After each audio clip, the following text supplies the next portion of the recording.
should know that I'm alright.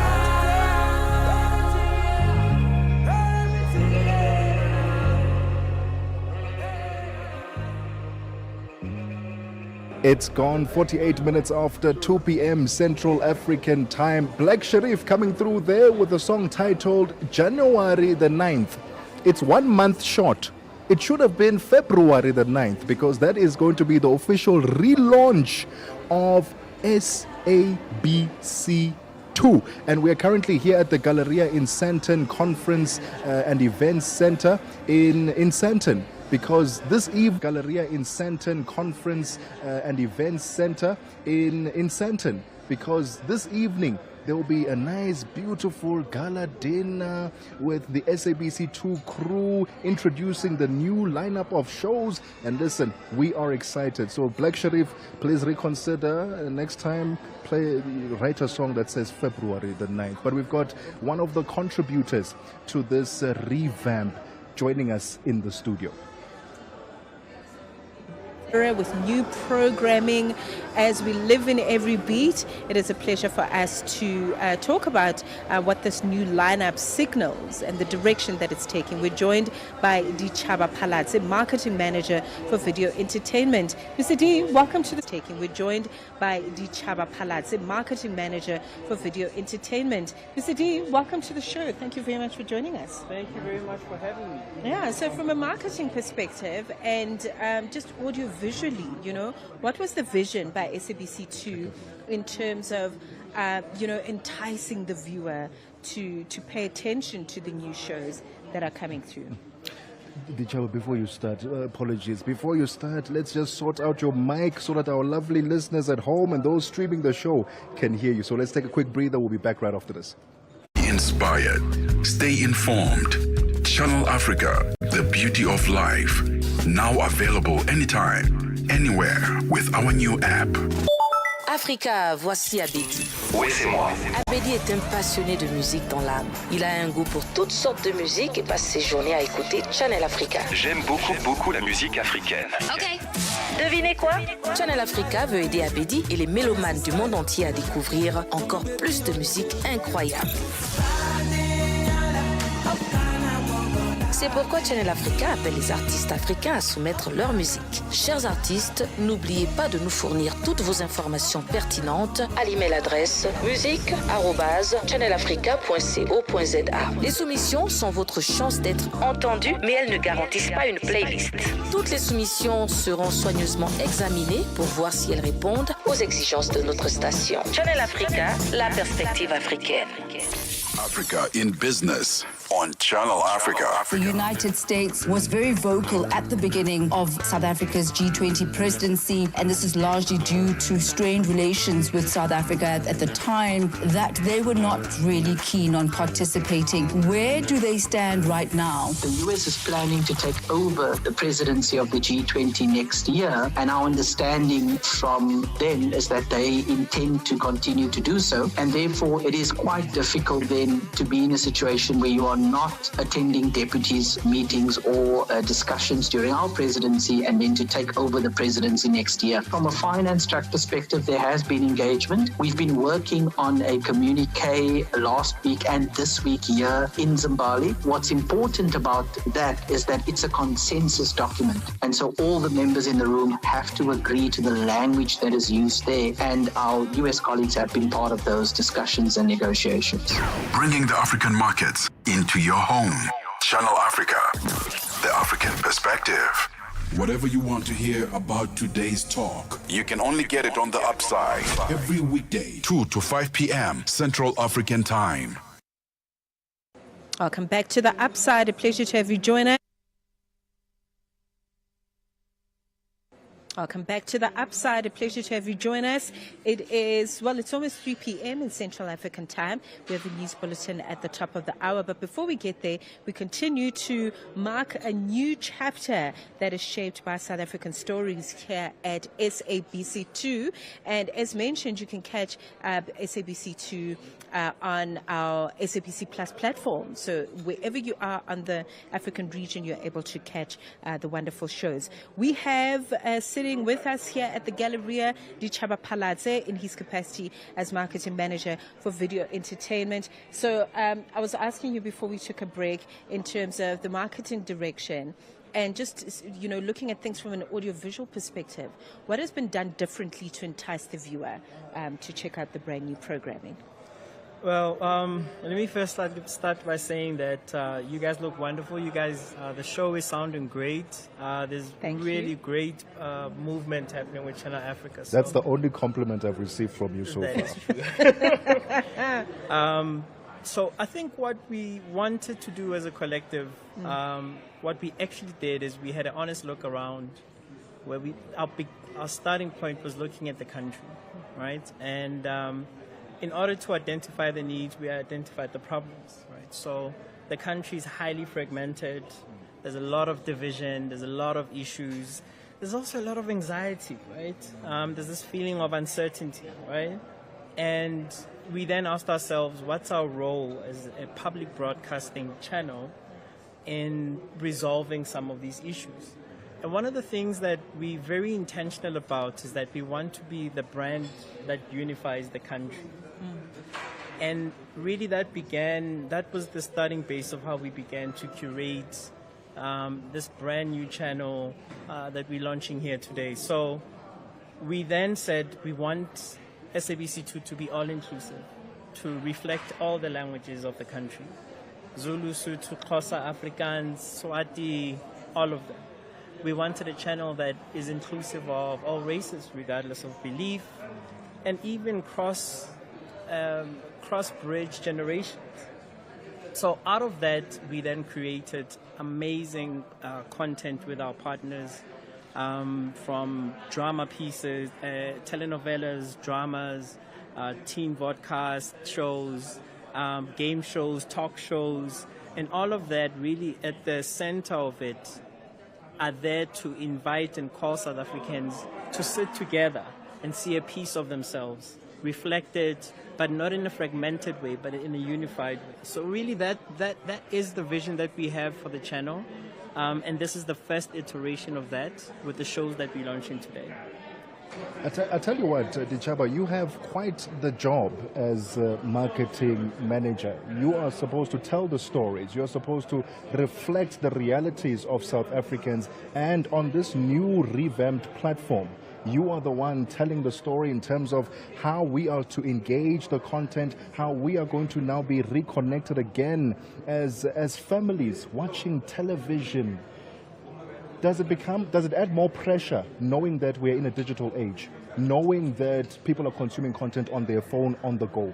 No, not at all. I think so, and the reason why I started with the vision and the process, my job is then to translate that.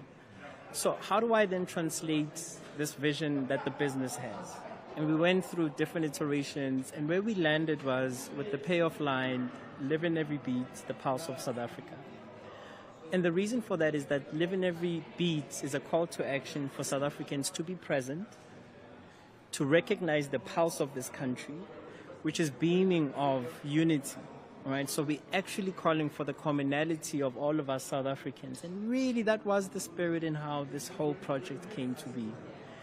At the SABC, even the VE division, we're very diverse from different backgrounds. But I'll tell you one thing, all of us want good health. We all want great conversations. We all want our salaries to increase above inflation. We all want our kids to have the best education. Of course. We all want vacation. Regardless of where you come from, what you speak, those are the true South African truths. And that really is what we're pulling. So my job was then to translate that. My job was to also make sure that the faces that we have are representative. The cast that we have is also representative. I'll tell you one thing, Pemville, right, which is one of our key dramas, which is starting on the 9th of Feb. There's all languages on that show. It's Sesotho, Setswana, Swati, Mondli, who plays the role of Jobe, who a lot of people know to be Zulu speaking. He actually speaks fluent Swati. I was surprised as well. Umnaga. Venda, you hear all these different diverse South African languages. And then we have another show, Paradise, which is based on a colored world, Gauteng based, but you hear Afrikaans and you hear Zulu and you hear English. And it's all intentional, right? So anybody who's South African can sit and watch those shows and see a piece of themselves then. It sounds very exciting. We're very excited about, just the diversity of programming, the diversity of languages, and also the fact that you've kept the news space intact with the diversity of languages as well in there. Talk to us about how you're going to merge the digital, just elaborate on the merge of the digital space with traditional television audiences. How are you going to navigate that and promote that going forward? No, obviously digital has massive reach right now, right? So it's our first contact point with the audiences. So for example, we're streaming the event tonight live on SABC Plus. We have a whole team that is dedicated to social media and content creation. We've curated a wonderful content calendar for our audiences to consume, showcasing each and every piece of content, making sure that the cast that's here is interviewed and is seen by the public. But also during the broadcast, we have different engagement platforms, either via a hashtag or a storyline, so that all becomes part of integrated. Obviously, the key thing we're driving is the linear watch on SABC2 or the streaming on SABC Plus, and all of that is driving the appointment viewing, but also promoting the engagement on digital. Your favorite show that we need to look out for? I know you can't play favorites. I know. But shows that we need to look out for that stand out for you from this list. Listen, I don't mind having favorites. Oh, I think there we go. We are allowed to be human. Thank you very much. I think the teen broadcast show called Our Space is really going to amaze a lot of people. We are seeing 11-year-olds, 12-year-olds, and the kids you're going to see, amazing. Harvey's the first one we're seeing tonight. But they are very smart kids, very outspoken and diverse as well, right? But also the video content creation that these kids do is absolutely amazing. So that's definitely on my favorite. And I am so excited about Paradise. I don't think that world has been explored and seen in the stories. And obviously Pimville, right? And both these dramas, just because I also didn't speak about the cast, and it's intentional because I want the listeners to understand the emotional relevance we want with the channel. Of course. As opposed to just throwing names for people to watch. I want the meaning behind why we did what we did to resonate first with them. But Pimville is also amazing, and these shows are well shot. I'm talking compete with the best of the best, right? So those, I'd place those three for now, but we have so many. King David podcast, people think they know the show, but this one is curated specifically for SABC2. Oh, okay. We have Mzansi Ex-Offenders by Titimba, which is also coming in at March. We have Abatiana Wedding Special. Abatiana is a couple, beautiful wedding, very, very OTT in terms of the type of wedding that they've done. Deal or No Deal, very important. It was at 6:30, now it's at 7:30. And you also mentioned Afrikaans news coming back on the channel, right? So which is intentional, that people get the news in their own language. And then Sesotho News is also moving to 8:30 to make sure that people have more time to tune in and watch the Sesotho News. So I think everything is intentional, and it's a rhythm to reflect the rhythm of South Africans from morning since they wake up till evening, since they wind down. Another thing is Morning Live is having an extra 30 minutes. So it's starting earlier at 5:30 because South Africans do wake up earlier now. And then I spoke about the King David podcast. It's a wind down at 9:30. Lastly, I just want to speak about this show, Ain't Like Let's Connect, which is another amazing show. It's hosted by Penny Liviane and Fran Rico from RSG. It's a talk show, but it's talk, it's food. They have great guests. I think the first two guests that are on the show is Zakes Bantwini and Somizi. And that's another great show. It's a daily, right? It's daily conversations. So it's there's so much for South Africans to enjoy, and we're super excited to present it to the country today. This is very exciting. This is what we mean when we talk about a new era and South African television, and being considerate of who we are and the kind of conversations that we want to have. Thank you, Dichaba. All the best, eh? All the best for tonight. Okay, so we are running extremely late for the news. It's 2 minutes into 3. Let's check in with the latest.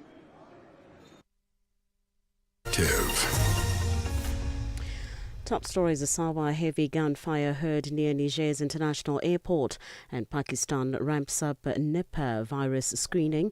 Good afternoon, I'm Jolani Tulo Webe. Sustained heavy gunfire and loud explosions have been heard in Niger near the international airport outside the capital Niamey. Multiple eyewitness accounts and videos showed air defense systems apparently engaging unidentified projectiles in the early hours of this morning. The situation reportedly calmed down. Tabiso Lihoko has the story. It is not clear what caused the blasts or if there were any casualties. There has been no official statement from the military government. The gunfire and blasts began shortly after midnight, according to residents of a neighborhood near the Diori Hamani International Airport. The airport houses an Air Force base and is located a few kilometers from the presidential palace. Niger is led by Abdurrahmani Tiani, who seized power in a 2023 coup that ousted the country's elected civilian president. Ethiopian Airlines has cancelled flights to the Northern Territory of Tigray, and residents are trying to withdraw cash from banks after clashes between regional and national forces raised fears of renewed conflict.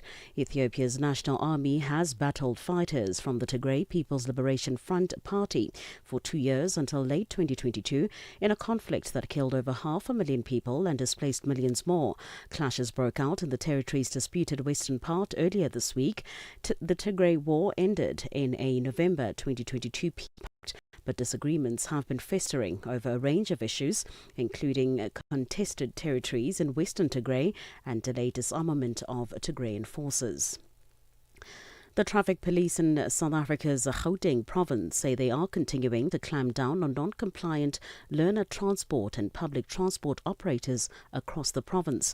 1,024 traffic citations were issued and more than 140 vehicles were impounded since last Friday.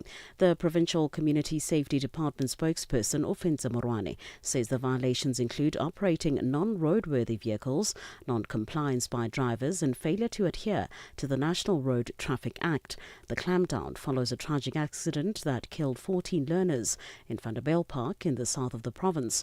Morwane says the operations are necessary to deal with lawlessness, ignorance and non-compliant learner transport, among others. The discontinuation and impoundment of these vehicles came as a result of failing to meet legal and safety requirements. During some of the operations, glaring defects that were found upon inspection included worn-out tires, damaged windscreens, non-functional wipers, fire extinguishers which were not functional for vehicles ferrying learners to and from school. Unfortunately, in some instances, some drivers failed to produce valid driver's licenses, professional driving permits, and valid operating permits. We're expecting these numbers to increase as we continue to clamp down on non-compliant learner and public transport operators, including motorists in general. Turkish authorities have arrested 6 people, including an Iranian national, on charges of political and military espionage for Iran after coordinated raids across 5 provinces on Wednesday. This is according to state broadcaster TRT. The suspects were detained following a joint investigation by Istanbul prosecutors, the anti-terrorism police and Turkey's International Intelligence Agency. They are accused of gathering information on military bases and other sensitive locations in Turkey and abroad, allegedly in coordination with members of Iran's Islamic Revolutionary Guard Corps intelligence arm. And finally, authorities in Pakistan have ordered enhanced screening of people entering the country for signs of infections of the deadly Nipah virus. This comes after India confirmed 2 cases, adding that the number of Asian countries is stepping up control. Thailand, Singapore, Hong Kong, Malaysia, Indonesia and Vietnam have also tightened screening screening at airports, but an Indian official said there were no plans to introduce screening at the country's airport and said there was no sign of any outbreak. The Nipah virus can cause fever and brain inflammation and has a high mortality rate. There is no vaccine for that virus. Recapping the top story, the Sawa sustained heavy gunfire and loud explosions have been heard in Niger near the international airport outside the capital, Niamey. For any news stories you would like to share with us, please do send an email to newsroom@channelafrica.co.za or call us on +27 11 714 4459. For Channel Africa News, I'm Jolani Tulo Mwepe. SABC News. The African perspective. Get Channel Africa on DSTV Audio Bouquet. Channel 802. Time to stay informed, inspired, and connected to the ideas driving Africa forward. The Upside on Channel Africa. The African perspective.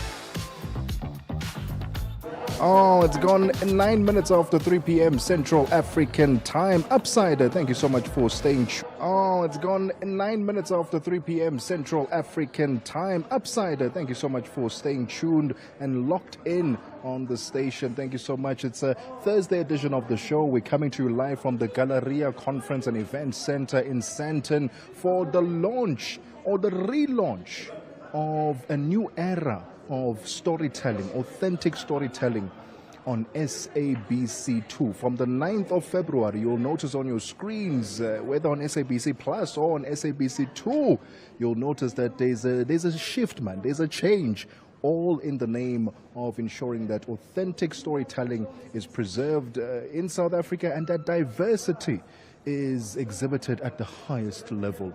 And that's quite exciting. Exciting. It is very, very exciting. So we're going to be looking from children's television to couture with Caitlin Pillay, who is building a new fashion identity, self-expression, purpose. It's going to be quite a wonderful conversation in this last hour. Absolutely. It's 10 minutes after 3 p.m. Central African Time.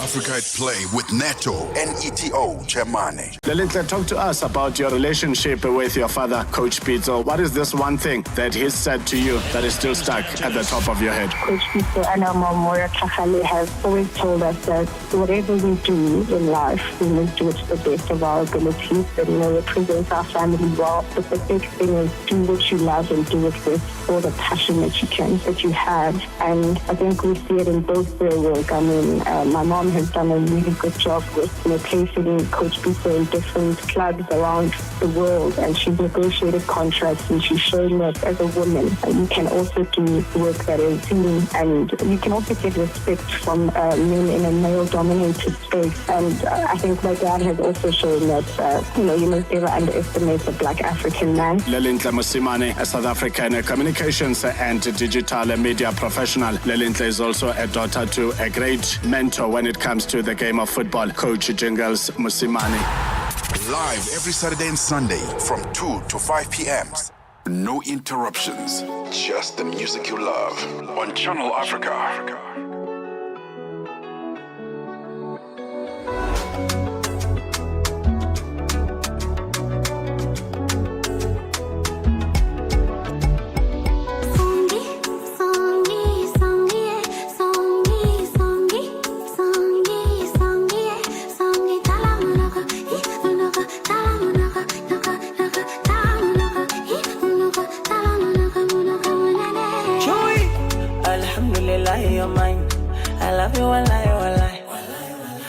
Vacation, baby, come to Dubai. I'ma uje bongo Kilimanjaro, one in Masai. I want you, I love you, man. I want you, China. Ooh, You're so pretty, na na na. When you shake your na na na, I wanna touch your na na na. You're so beautiful, cute face just like your mama. Kiuno nataka kiuno na ichoka kupa mama eti nataka aki. We got strong bonding, baby you're my zombie. I go bite your neck, still I fight, baby I'm your zombie.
Mmatsheko coming through with Songi. Welcome to the Upside. This is the final hour of the show. 15:15 on the digital clock, and we are continuing with conversations that really support our out and about for today. I'm going to borrow Buleng's show name now for a second.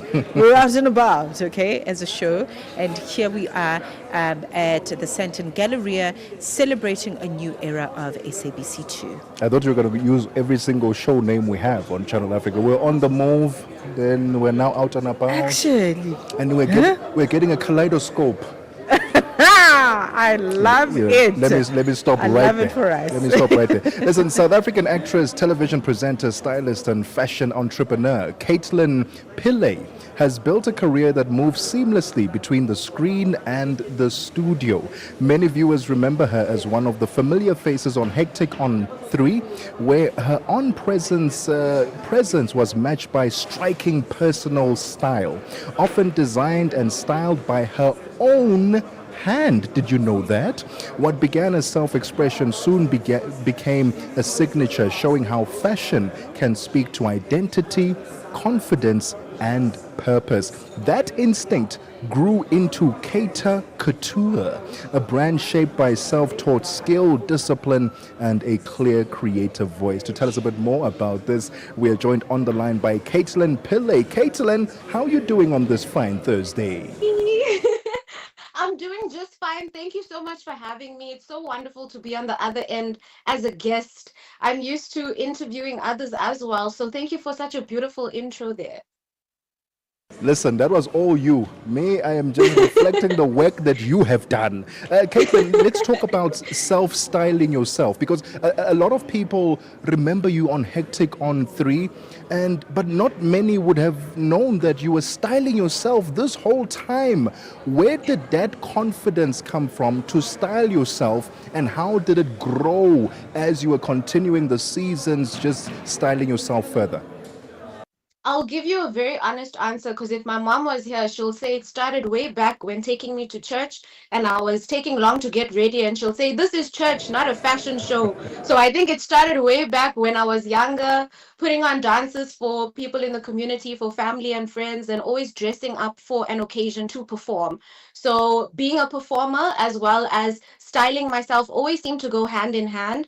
And I think when I pursued an acting career, it was always there, and being a presenter on screen allowed me to tap more into that. Right. You mention so beautifully the fact that, listen, you're the one that does all the talking and asking of questions. So, in you having explored so many conversations with different women from different walks of life, how do they perceive fashion, and how did that influence your journey then into trying to, make clothes for other women and make them feel beautiful?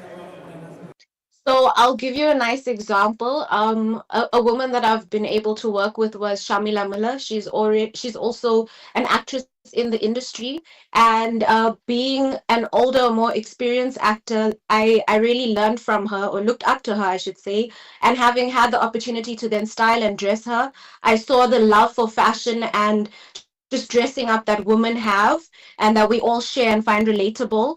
So being able to style her so effortlessly, I mean, when I worked with her, it was so fun. It was so full of passion, and we had so many similar interests.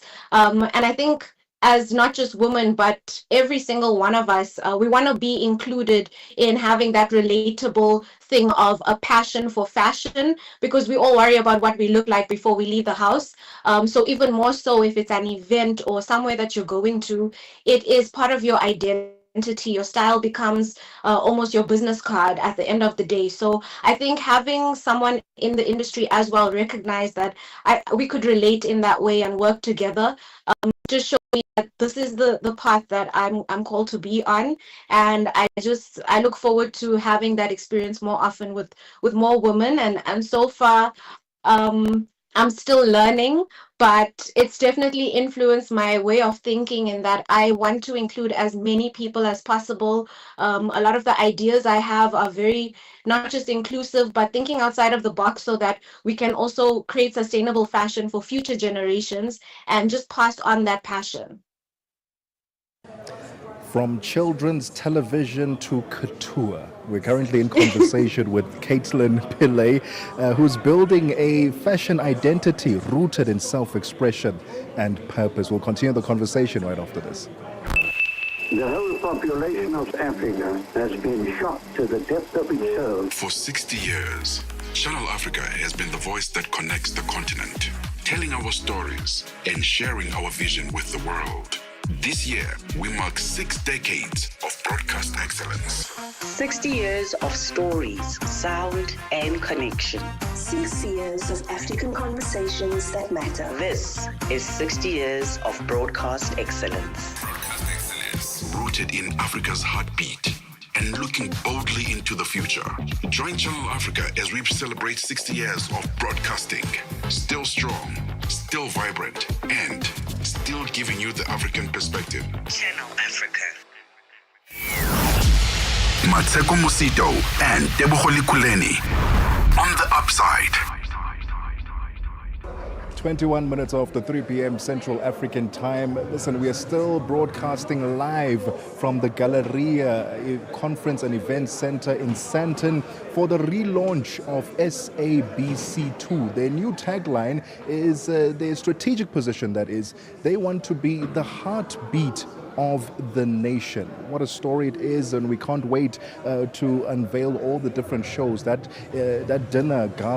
gala dinner is going to be extraordinary. I can already see people starting to walk in, a few familiar faces, and another familiar face is joining us on the line right now. Her name is Caitlin Pillay.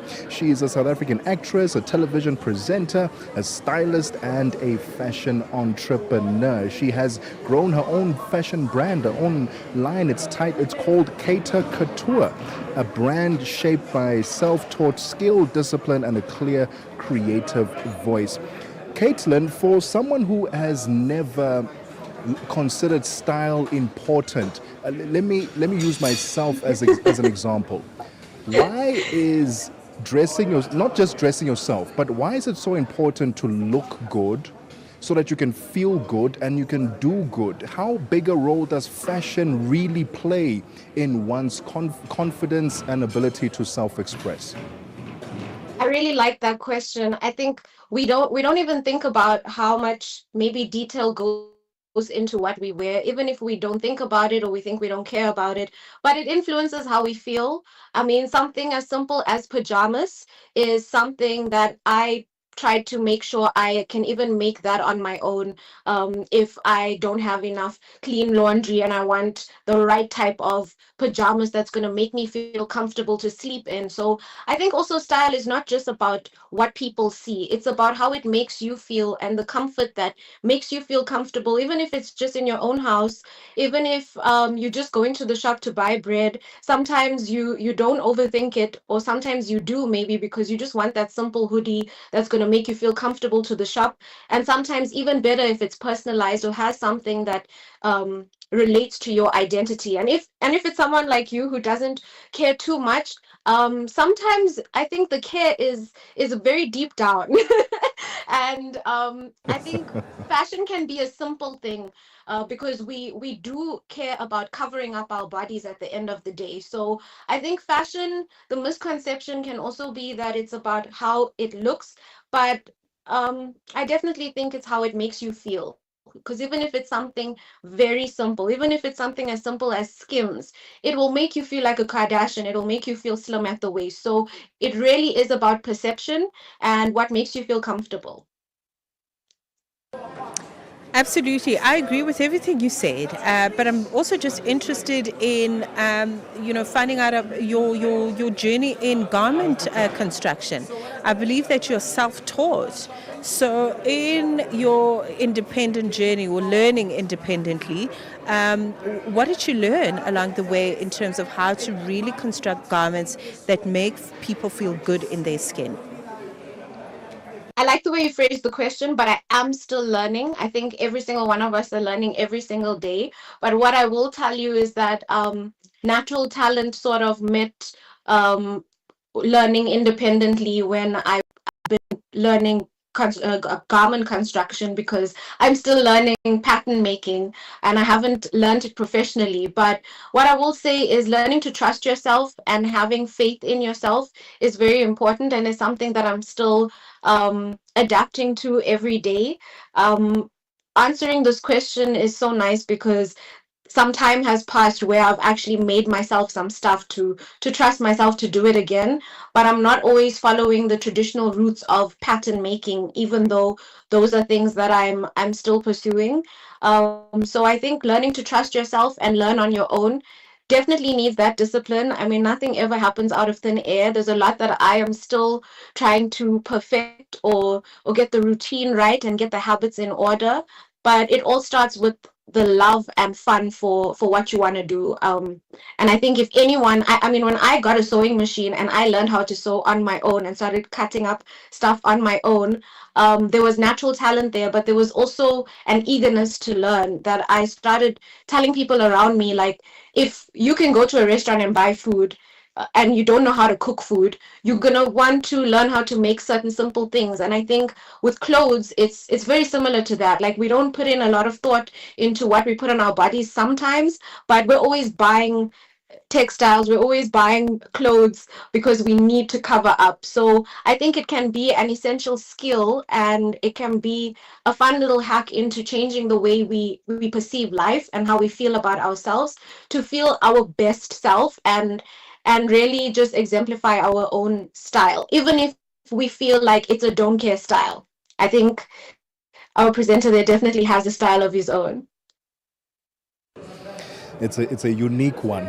I'll leave it there. You know what, Caitlin? I don't want to make assumptions. Just because we are talking about your cater couture and your fashion designing and being a stylist, you're a South African actress. You're a television presenter. You're a fashion and a stylist entrepreneur. Which hat do you think resonates with you the most right now on the 9th? What date is it today? The 29th of January 2026. Wow.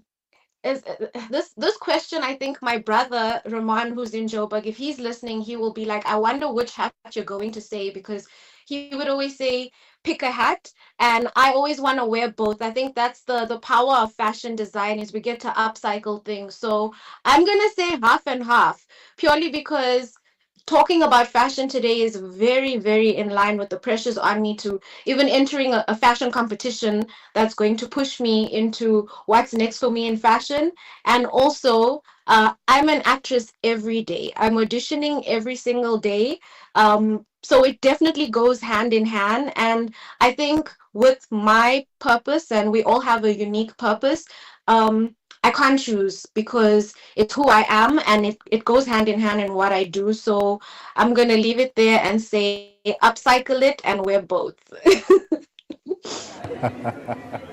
Upcycling is actually it's actually a beautiful way to get creative with garments. And all the best. I think you've started such a beautiful journey for yourself, and I'm always really excited to speak to women that are tapping into their creative energies, if you will, and using that to reproduce themselves economically. So where can we have a look at the couture line? Where can we find it? I mean, for those that haven't had the privilege to see your wonderful work yet. So the work that I have done already, you can find it at Cater Couture on Instagram.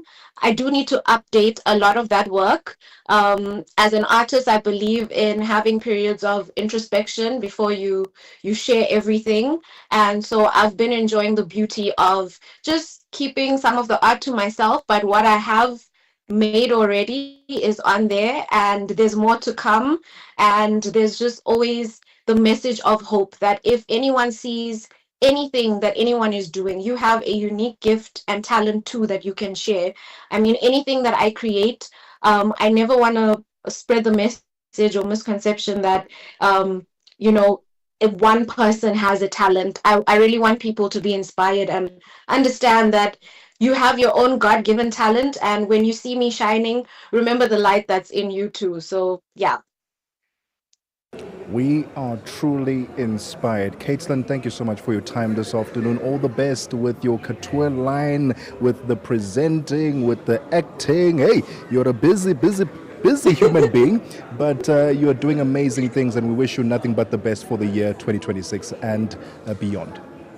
Likewise, thank you so much for having me, and a blessed new year to everyone that's listening as well.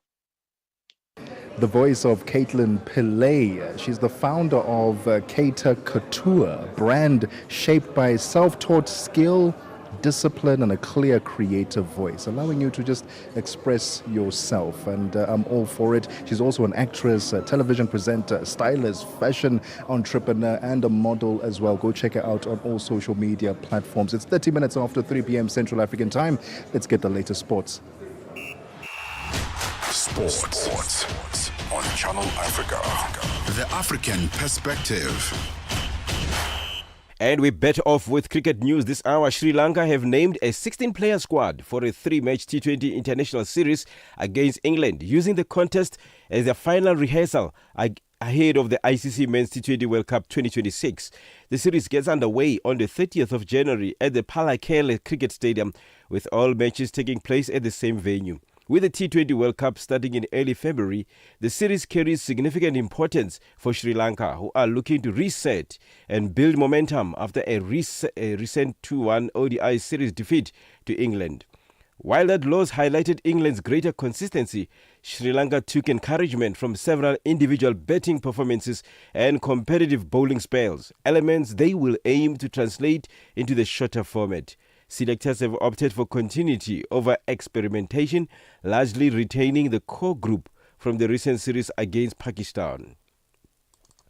Former South Africa's under-19 captain Kayla Renege has been called up to the Proteas women's squad for the first time as part of the T20 squad that will take on Pakistan at home from the 10th of February.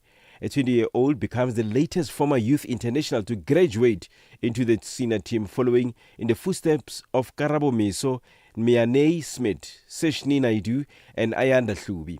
Coach Mandla Mashimbi explained what led to Renege being picked for the 3-match series, saying she brings a fresh dynamic into the team.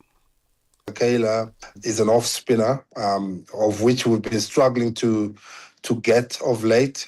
We don't have an off-spinner that's playing for our team. We've got bowlers that take the ball away from a batter, not into the batter. And also she's a good batsman. And in terms of T20 cricket, she's very explosive. So we felt that, that is probably the right mix we're looking for from a Kayla point of view. And also, she was SN19 captain.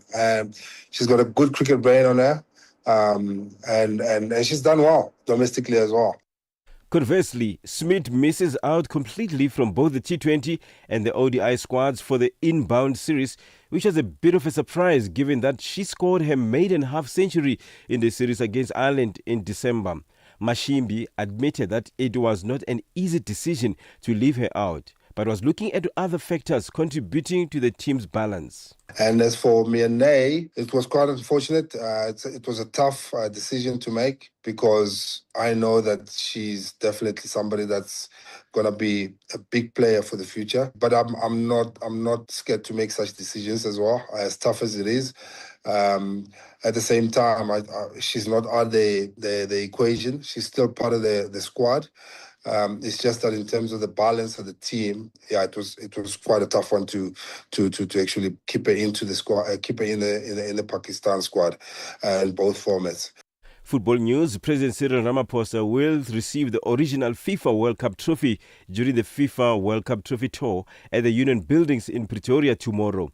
The presidency says South Africa's football story is rooted in defining moments, from first qualifying in 1998 to hosting the 2010 FIFA World Cup. 2026 FIFA World Cup is being co-hosted by the United States, Mexico and Canada, with most matches taking place in the US. South Africans are also elated that Bafana Bafana will be returning to the tournament for the first time since 2010 and after their 3-0 win over Rwanda in their final group match at the Mbombela Stadium in October last year. Presidency further says the trophy's arrival represents hope, pride, memory and momentum. It marks the symbolic beginning of South Africa's return to the FIFA World Cup. For any sports stories you'd like to share with us, please send an email to newsroom@channelafrica.co.za or call us on +2711 714 4459. This is Channel Africa Sport with me, Fida Lingwati. Sports on Channel Africa. The African perspective. We are on Open Views Audio Bouquet.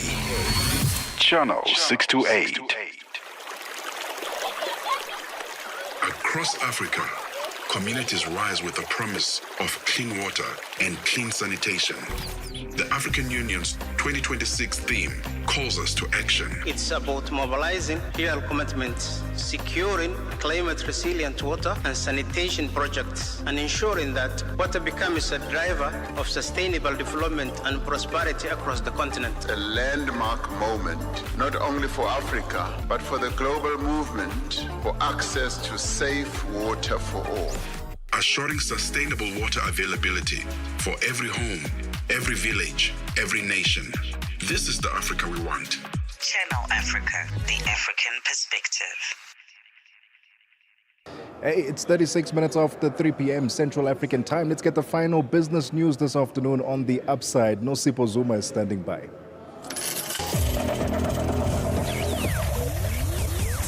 business news on Channel Africa.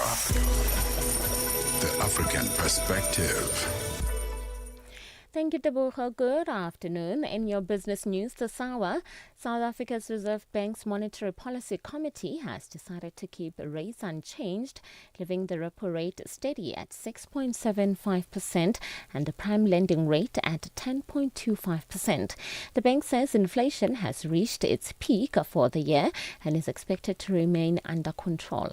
Reserve Bank Governor Lesetja Kganyago says if the rand continues to strengthen and oil prices continue to drop, then interest rate cuts can be expected this year. We assess the risks to the inflation outlook as balanced. Against this backdrop, the MPC decided to keep the policy rate unchanged at 6.75%. Two members favored a cut of 25 basis points, while 4 preferred a hold. The quarterly projection model continues to forecast gradual rate cuts as inflation subsides. Technology company Microsoft and the South African Broadcasting Corporation, the SABC, have launched an artificial intelligence AI education service on the SABC Plus platform. Microsoft South Africa CEO Vukani Mqadi says the launch of this program will go a long way in ensuring future employment for the country's youth. He says this offering on the public broadcaster's platform is a survival responsibility for the nation. Mqadi was speaking at the Microsoft's AI Tour 2026 conference at the Sandton Convention Center in Johannesburg.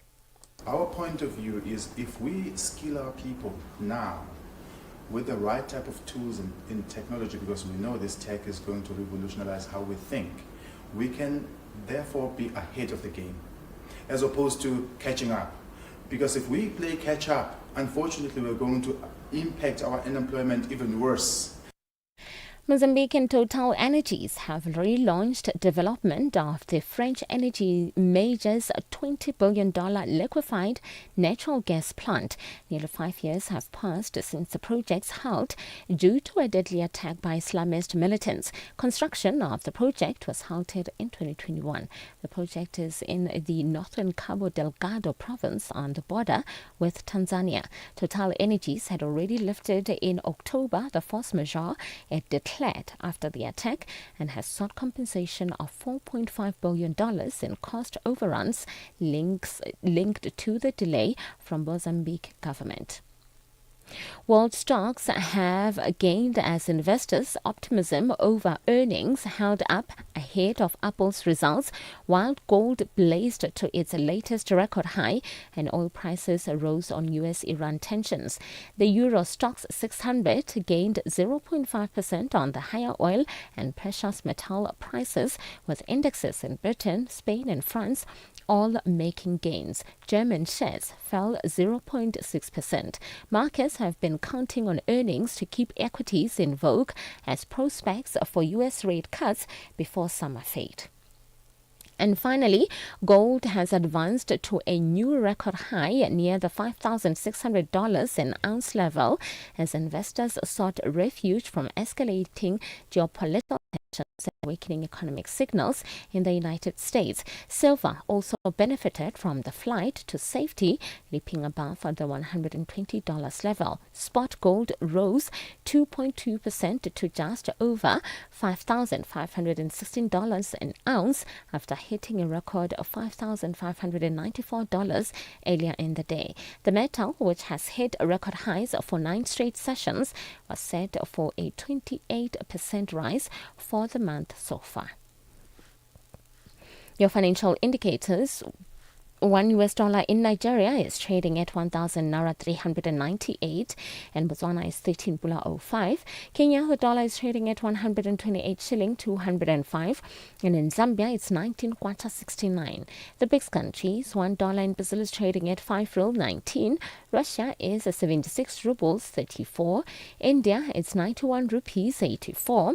China at 6 yuan 94 and in South Africa $1 is trading at 15 rand 86. 6. $1 is trading at 72 pence to the British pound and 83 to the euro. Looking at commodities, gold is trading at $5,504 and platinum at $2,728 per ounce. The price of Brent crude oil is at $69.84 a barrel. Now, for any business stories you would like to share with us, please send an email to newsroom@channelafrica.co.za or call us on +27 11 714 4459.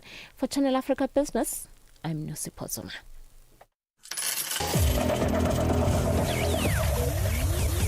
Business news on Channel Africa. The African perspective. Ukatili wa kijinsia unaharibu maisha na kutenga jamii. Hutokea nyumbani, shuleni, kazini na mara nyingi kwa ukimya. Lakini hauwezi kuendelea. Ukiona, ongea. Ikiwa unaumia, funguka, kwa sababu kutofanya lolote sio chaguo. Sikiliza vituo vyote 19 vya redio kuanzia Jumatano ya tarehe 23 Julai kwenye mijadala, ushauri, tamthilia, maonyesho ya elimu na mahojiano na wataalamu, manusura, watunga sheria na nchi nzima iliyoathirika na ukatili wa kijinsia kwenye vituo vyako pendwa vya redio. Piga simu 0800 428 ili kuripoti unyanyasaji au kupata msaada. GBV ikomeshwe na wewe. Ujumbe huu umeletwa kwenu na shirika la SABC. Moving to a world of African music. This is Channel Africa. It's Chris with the drama by.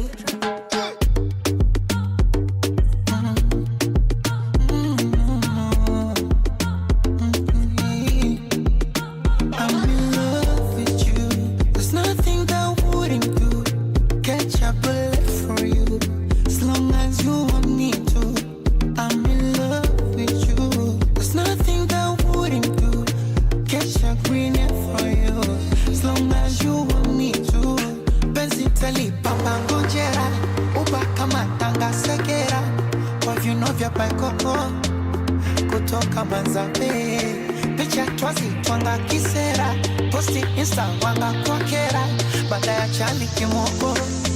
Cause I just wanna let them know I'm African beauty. African beauty. You're my African beauty. You're my African beauty.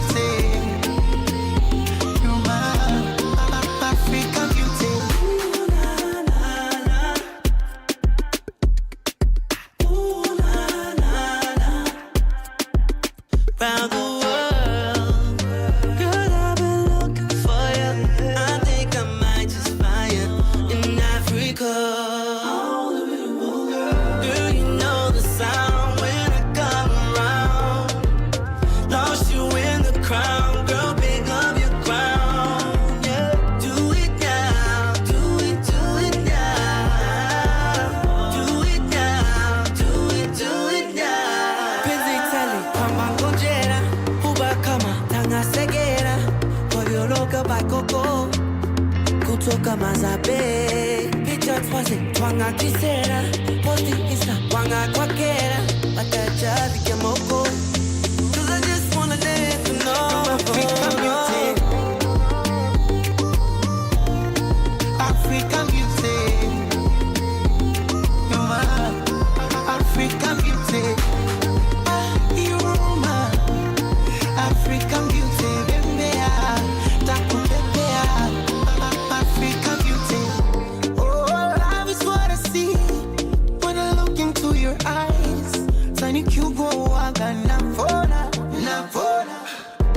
And you know I deserve to be the one that takes you high.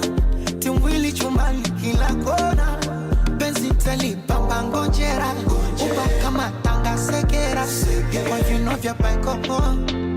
Kutoka Manzabe, picha twazi twanga kisera, posti insta wanga kwa kera, baada ya chali kimoko. Cause I just wanna let them know I'm African beauty. Oh, you're mine. Yes, you're mine. African beauty.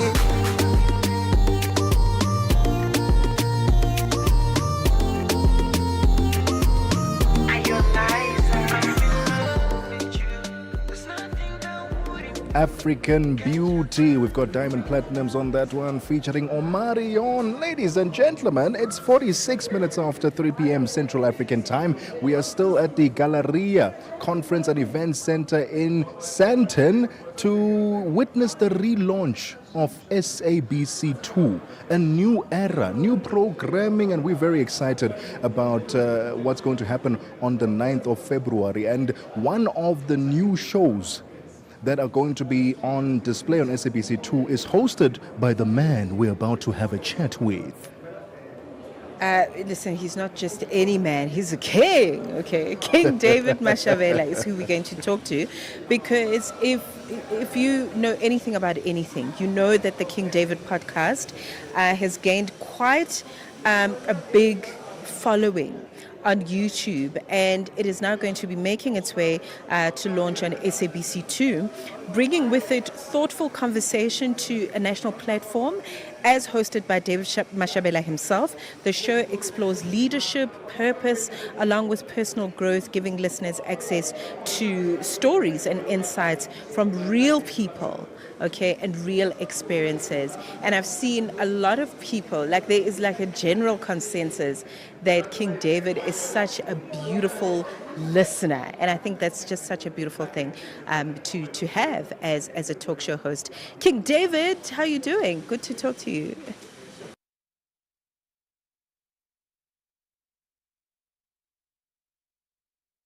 madapiri pazoshitika madapiri pazoshitika inogeka zingeni chihana lumbiritsidwa kukhala wachiwiri kwa mtsogoleri wa dziko la Malawi pa mwambo omwe unachitika ku nyumba ya chifumu ya Sanjika mu mzinda wa Blantyre. Ndiye pano tili ndi olemekezeka a chihana. Takulandirani olemekezeka pano pa wireless ya Channel Africa pa Chinyanja Service. Malawi ayembekezere zotani kuchokera kwa inu ngati wachiwiri winanso kwa president wa dzikolo? Choyamba ngati vice president umagwira ntchito yopatsidwa ndi president imene yakuganizira. Ndiye malowozi athu atipatsa bwinobwino, koma ntchito yathu yayikulu ndi kuwathandiza president kuti masomphenya awo yakwanitsidwe. Pali zambiri zoti zichitike, nkhani ya njala mdziko muno, boma la udakali chimanga ndi china chomwe chili mdziko muno kuti tithandize ana families are affected. Chachiwiri kunali ma fuel shortages amene akanaliponso apo ndi apo, tionetsetse kuti pumps athu asakhale dry. zochitika pa nthawi ya 6 koloko kufikira 7 koloko madzulo,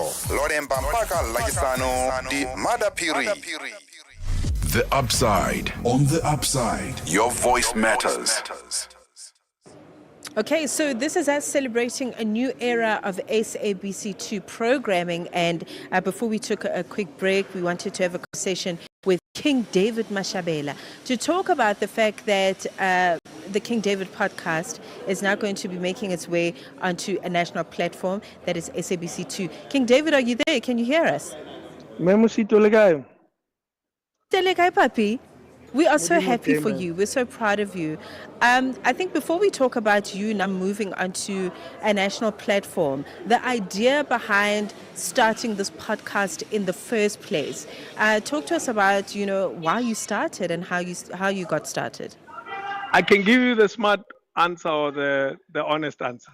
I'll give you the honest answer. Well, no, we want the truth and nothing but the truth. I was bored and I had a camera.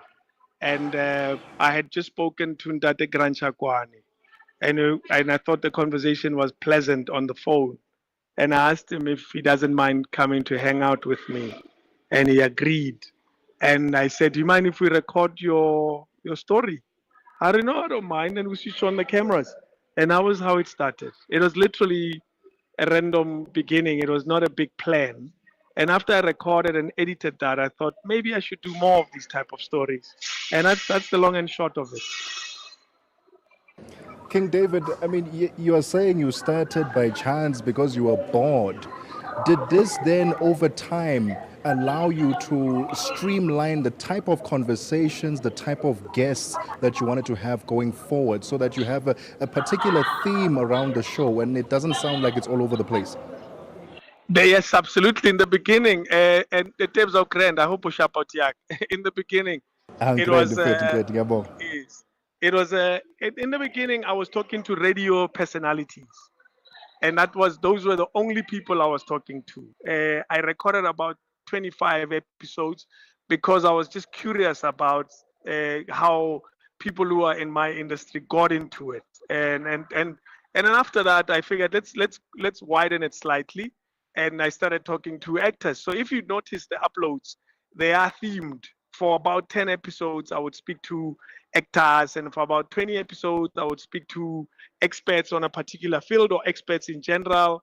So there is thought to the madness. Is when you watch it now and go to the channel on YouTube, you won't necessarily notice that there's a pattern, but we organize it like that. There is a pattern to how we organize our guests. I mean, I would expect nothing less, because you come from the space of radio where things need to be organized and structured, right? But let's talk about, we just had a conversation with Dichaba Palatse about the Yes. fact that because he mentioned your show as one of his personal favorites, but the fact that the King David podcast, as we're going to sort of witness it on television, is going to be Yes. specifically curated for TV. So talk to us about what that transition is going to be like and what people can expect. I'll tell you immediately, my conversations with a lot of the guests are very, very long. And I think Haifa Semenya's story from when he was a kid in Alex to him going to the States and living there for 30 years and coming back and creating 4 or 5 albums after that. That story is long. And he told it for 7 hours. And we had to condense it to 46 minutes for TV.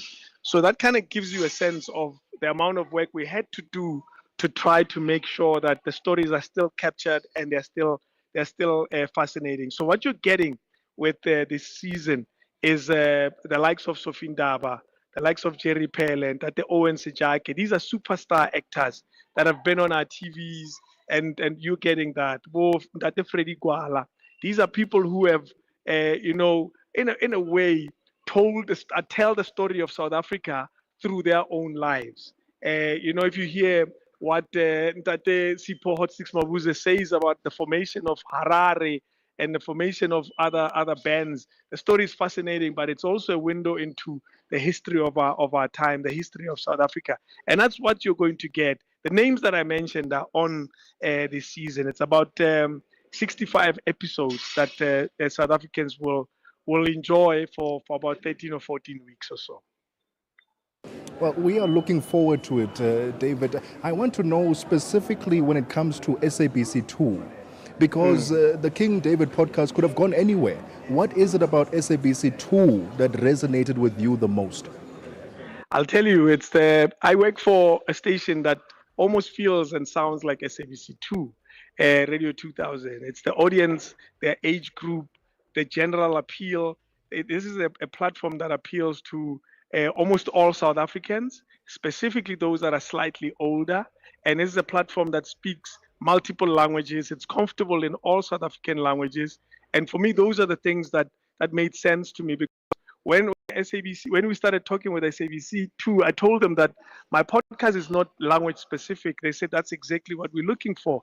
I said my podcast is not specific to music or arts and they said that's exactly what we're looking for. You see, the appeal was more of it's a true South African. It's a South African who dances to Mapiano on a Saturday night, and in the morning when they wake up, they want to clap and dance at a church, and in midday they want to listen to soul and R&B. That's the same person, and that's the person that SABC2 is about, and that's who I feel will resonate very well with King David Studio Podcast. You know what I love? I love how people have received your offering, whether you're speaking to an expert or whether you're speaking to a legendary musician or an iconic actor. people have, everywhere where I've seen commentary around the King David podcast, people always talk about how great of a listener you are. And I feel like you are teaching people that there is an art and an intention to listening to people and not being the one that does all the talking all the time. Is that intentional on your part? Are you intentional about really giving your guests space to but to and just speak the way they want to speak and say the thing that they need to say? Or is it just something that just happened by chance? I'll tell you immediately that I invite them. I've learned all the wrong things over the many years of being a radio presenter. And I knew once I started with the podcast that this is not a place where all those wrong things will work. Because what we do on radio and what we do on podcasts, they may look the same, but they're not. When you invite someone to come and tell their story, it is their story they are here to tell. You can't insert yourself in the middle of their story. What are you doing? You can't invite someone of Ndate Support Sticks Mabuze's stature, and then while he's talking, you're busy trying to commentate. So I had to learn those things over time, because sometimes we learn these bad habits over many years. So now, I know how these things are done, and fortunately, I got people who were patient with me in the beginning. I made mistakes and I perfected those mistakes, and over time it got better and better. So is it intentional? Absolutely, but also it's how it's supposed to be. Like you guys are quietly listening to me now, and that's how it's supposed to be. And you find some people still don't do it that way. And but again, if you get a chance to advise, you advise, and that's really how it is. Absolutely intentional. There's so much value in listening, David, and I think this is a practice and a skill that everyone needs to start applying. But all the best and congratulations on this new Thank era you. of this podcast, King David Studio, or King David podcast on SABC2. It will be launching on the 9th of February from 9:30 p.m. Monday to Thursday, and we say congratulations and all the best. Thank you so much. I'm nervous. I realize this is bigger than I thought, but thank you again. And thanks to SABC2 for the opportunity. I still cannot believe it. Thank you so much. The voice of King David Mashabe. He is the only man that when he speaks, Mmatsheko Mosito, I want to melt in my chair just a little bit, because in as much as he's a great listener, when he speaks, the words that come out of his mouth, the wisdom, second to none. I understand that we've got Tammy Ngubeni standing by in the studio. Tammy, what's coming up on Africa in Business this afternoon? Hi, team. I must say, I wish I was where you are. And David is incredibly articulate. He is an incredibly just all-round good guy. And he certainly deserves all the good things that are happening, in his life and in his career.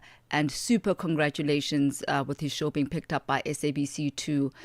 He is just phenomenal in every sense of the word. So I was just listening, also just hanging on every single word he was saying as he was speaking to you guys today. But really quickly, we're going to be looking at the African Minerals Development Center, along with the African Union Commission. They've hosted a validation and advocacy workshop on sustainable management of mineral resources, and they're aligning as well with the Africa Mining Vision. So we'll be speaking with the programs officer at the Africa Mining Development Center, and also a really big story for today, the outcomes of the South African Reserve Bank's monetary policy. They have left the repo rate unchanged. This is something that unions like COSATU are not too happy about. They've been calling for at least a 25 basis point cut, and we'll look at that and all the economic stories with Davi Ruert, who's Director and Chief Economist of the Efficient Group, this afternoon. Thank you so much, Tammy. We look forward to African Business after the 4 p.m. news bulletin. It was wonderful to bring you all the action live as it happens from the Galleria here in Sandton.